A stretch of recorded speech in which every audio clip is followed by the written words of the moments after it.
ቲክቶከር አይደለም ወይ ሶሻል ሚዲያ ላይ ያለ አይደለም። ከስሬ ከጀርባዬ በጣም በርካታ ወገኖች አሉ፣ የሚረዱ ሰዎች አሉ። ከ700 በላይ የሚሆኑ ወገኖቻችን እዚህ ውስጥ የሚረዱበት አለ። ያንን ድርጅቴ ነው ሪስክ ውስጥ ምከት።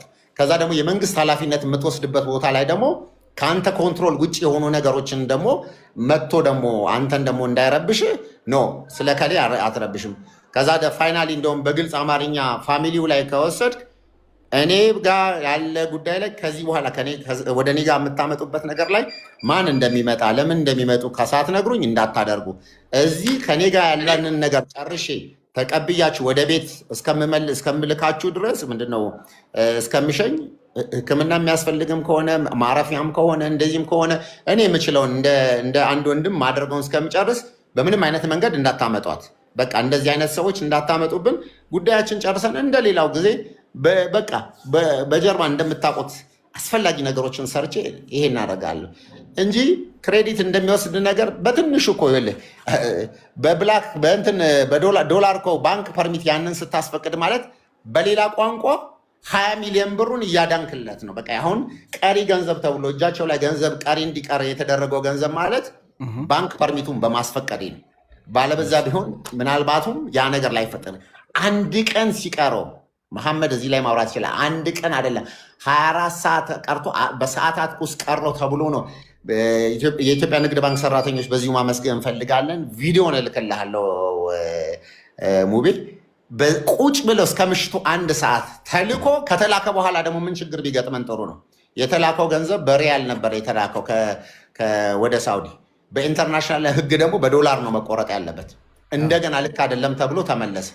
ለዛ ነገር እንደገና ውጭ ጉዳይ ደብዳቤ ጽፎ ይቅርታ ጠይቀን ከዛስ የሟች ቤተሰቦች እኮ ይቅርታ የተጠየቁት እኮ አንዱ ትልቁ ምክንያታቸው ቀኑ እኮ አልፏል። በነገራችን ላይ ከ4 ቀን በኋላ ድጋሚ ተልኮ ነው እንደገና አክሴፕት አድርገው እንደዚህ አይነት ስህተት ተፈጥሮ ነው ተብሎ በዶላር ድጋሚ ተልኮ ውጭ ጉዳይ ደብዳቤ ጽፎ እንደዛ። አሁን አንድ ቲክቶከር ቪዲዮ ለቆ እንዳየኸው እንዲህ አይነት በውጭ ጉዳይ በኩል አይለቅም። ከምሽቱ 11 ሰዓት ነው 12 ሰዓት ፎርማል ያልሆነ ደብዳቤ በቃ በእንደዛ አይነት መንገድ አግዞ ተጽፎ ማለት ውጭ ጉዳይ ለንግድ ባንክ ንግድ ባንክ ያን ነገር እንዲያስተላልፍ ተደርጎ እንዲያግዝ ተደርጎ እንደዚህ ሆኖ ነው የሆነው። እና ስለዚህ ዞሮ ዞሮ ከኔ ጋር ምንም የሚያቀያየምም ይቅርታ የሚያባበልም ምንም የለም። ምንም ኦንሊ ቲንግ የሚያገናኘንም እንትንም አይደለንም። እንደ ቢቻላት እንደ አንድ ወንድም ሶሻል ሚዲያ ላይ እንደሚሰራ ሰው እንደ እንትን ልታግዘው የምችለው ተቋም ነው ምንመራው እንጂ እኔ ከማንም ሰው ጋር ተኮራርፌ ምናምን ይሄ እንትን አይደለሁም። ግለሰባዊና ከሆነ ሰው ጋር የምጠማመድ አይነት ነገር አይደለሁም። መስመር ያለፈ ነገር ስትመጣ ግን ኖ በቃ ይሄ ህጋችን በድርጅታችን ህግ አያስኬደንም፣ ዶንት በቃ ኢንቮልቭ እንደዚህ አትግቡ እንላለን። እና አሁንም ዲያሎግ ሳይሆን ዛሬ ባለን ደስታ ልክ በሌላ መንገድ ለብዙ ላስቀየምናቸው ሰዎች ካለን በአላህ ስም አፉ ማለት እንፈልጋለን። ከዚህ በኋላ ግን በምንም መንገድ በነገራችን ላይ ማንም ሰው ለሚሰራው ስህተት በህግ ያስጠይቃል። ሰዎችን ቪዲዮ ፎቶ አድርጎ ምን በሉ ለቆ መቼም ጊዜ ይቆይ ሁሉም ሰው የራሱ የሆነ የህግ አካሄድና አግባብ አለ፣ ያስጠይቃል። ስም ጠርቶ ሰዎችን እንዲህ በማድረግ ያለ አግባብ በሆነ መንገድ መጥራት በራሱ እንደዚህ ያለን። ስለዚህ ይህን ጥንቃቄ አድርገን ሁላችንም ማድረግ ይፈልጋል። ስለዚህ ደግሞ ከዛ ደግሞ ይሄ የሆኑ ሰዎችን ይዞ መጥተው ከሌ ነው ይሄ ነገር የሚገባው ምናምን። ይሄ እኮ የእግር ኳስ ጨዋታ ዋንጫ አይደለም። ከሌ ክሬዲት እንዴ! ለምንድን ነው ዛሬ አስታውሰው ሙቤ ሁላችንም እንደዚህ ብሎ ደግሞ አንተን ያስታወሰ ሰው ስለነበረ ነው ሁሉም ሰው ተጠርቶ እንደዚህ የተደራረገው። እና ይሄ ነው እንግዲህ ያለው ነገር። ምናልባት ማሜ የሚጨምረው ነገር ካለ ትንሽ ይጨምርና እንትን እንላለን። መጀመሪያ ሾክረን ካሊድ ስለመጣህ እናመሰግናለን። እንግዲህ ፋሲካንም ሰምታታል። በነገራችን ላይ አፉ በለኝና ዋትሳፕ ላይ ልኬልሃለሁ፣ ቪዲዮውን ማየት ትችላለህ። በቃ አየሁት፣ አሁን እያየሁት ነበርና ማሜ ግን መርሃባ ካሊድ ስለመጣህ እናመሰግናለን። ፋሲካ እስቲ ፋሲካ ታውራ ኢንሻአላህ። ፋሲካ አውሪ። ኔትወርክም ፋሲካ ቅድም እንትን ይዛት ነበር እሰጥ አገባ እንዳይሆን ነው።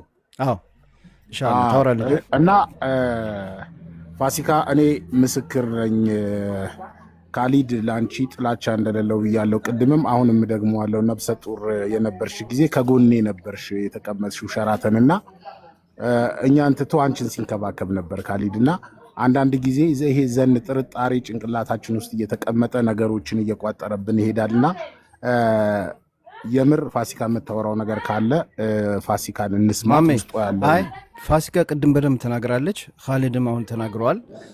እዚህ ጋር ደግሞ እኔ ለአንዱ ፈረድክ እንዳትሉኝ ከኔ በላይ ትልቅ ሰዎች አሉ። ይኸውልህ ሙቤ አንዴ ልናገር፣ ይቅርታ አንድ ነገር ብቻ ጥያቄ አለኝ፣ አንድ ነገር። እሺ አትናደጂ ግን ፋሲካ፣ ይሄ በእናትሽ እሺ። አልናደድም። ከመጀመሪያ ወንድም ኻሊድ በስራ አድናቂህ ነኝ። እኔ ካንተ ምንም የሚያገናኘን ነገር የለም በአንዳንድ በሌላ ጉዳይ እንጂ።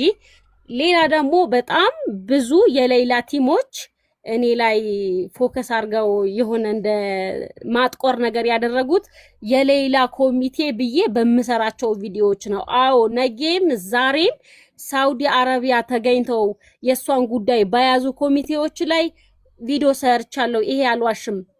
ይቅርታ መጠየቅ ካለብኝ እጠይቃቸዋለሁ። ምክንያቱም ከምሰማው አንፃር ከአንዳንድ ጭላንጭል ከሚደርሱኝ መረጃዎች ስሜታዊ ሆኜ እነሱን ጃጅ አድርጌያቸዋለሁ።